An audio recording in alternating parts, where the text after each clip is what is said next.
There is an environment challenges in sanitary production. Like the first one is high water consumption. It's approximately 1.7 meter cube per tank.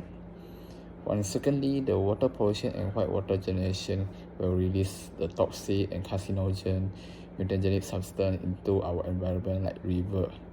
Third one is the release of the heavy metal toxicity like lead, chromium, and cobalt. The fourth is the gypsum issue. The gypsum will produce highly toxic hydrogen sulfide H2S into our river. And then the fifth is the regulatory pressure in Malaysia.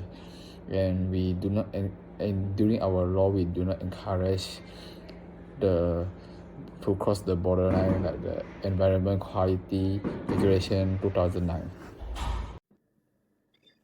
Alright, so in this section, we explain how the wastewater is generated and what pollutants are present in each stage. So the first is sleep preparation wastewater. These are generated during the mixing and pumping of the ceramic slate. It comes from mixers, formers, and pumps, and contains fine clay particles and silica along with chemical dispersants. These are highly suspended solids and can cause turbidity in pipes and pipe sedimentation. Next is plastic or Paris testing. So when we wash plaster molds, pollutants such as calcium ions, sulfate ions, gypsum particles, recombine to form gypsum and create a cement-like sludge, which can cause pipe clogging and equipment damage. Bacteria can fester in this sludge and cause the release of hydrogen sulfide emission, which is a poisonous gas. And during glaze preparation, next is glaze preparation and spray booth wastewater. These are generated during the glaze mixing and spray booth cleaning. Now, glaze particles are ultra fine and they contain heavy metals such as lead, chromium, and cobalt. And these heavy metals are toxic and regulated. Therefore, it cannot be reused and it requires treatment before discharge. And it requires high regulatory compliance for glaze preparation. Finally, is utilities and equipment in cleaning wastewater.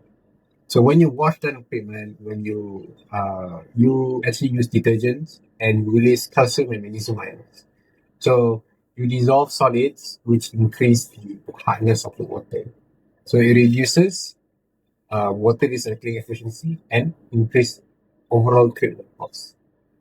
So For my part, I will explain the impact of the current wastewater management system on the operation efficiency and the costs at the ceramic tap. The main issue is the uncontrolled mixing of the gypsum-rich wastewater from the plaster mold with the clay and the glaze-based wastewater. When these streams mix calcium ions from the gypsum rich with the silicate particles, they forming the hard cement-like sludge inside the pipes and the pumps. This will cause the frequent clogging, equipment damage, and unplanned production shutdown for maintenance and cleaning. This interruption reduces production efficiency by slowing down the mold rotation, slip return, and glaze discharge, which can also lead to kiln underutilization. As a result, the company experienced lower output and delays in meeting production targets. From a cost perspective too, mixed wastewater leads to significant raw material losses.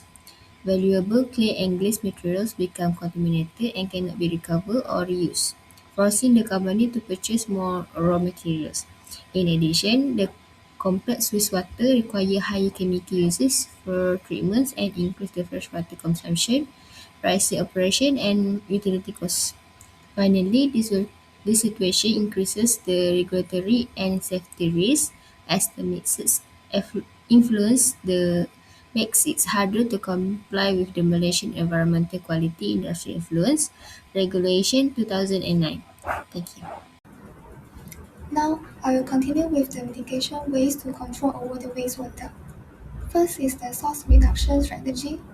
It's important to minimize the wastewater generation at the earlier stage. One practical solution is to implement the closed-loop water recycling system, where the low-contaminant wastewater is reused in the production process. This method reduces the freshwater consumption and the total volume of the wastewater generated. Next is the solid-liquid separation. Solid-liquid separation is a technique used to remove the suspended solid from the wastewater. So how they do is, first the washout water is directed into the sedimentation tanks where the heavier metal is settled at the bottom due to the gravity. And then the settled surge is pumped into the filter press to remove the additional water from the solid. After the dewatering process, the clear filtrate can be reused in the production to reduce the freshwater usage. Lastly, the wastewater must be properly treated before we reuse or discharge them in order to protect our environment and meet the regulations. For example, adsorption is a simple, low-cost method. Uh, During the adsorption process, the adsorbent material can be used to capture the pollutants like the heavy metals because the adsorbent material, for example, like the polymeric hydrogels, has a large specific surface area and a porous structure. So this method can improve the wastewater quality before we discharge or reuse them. That's all for our sharing. Thank you.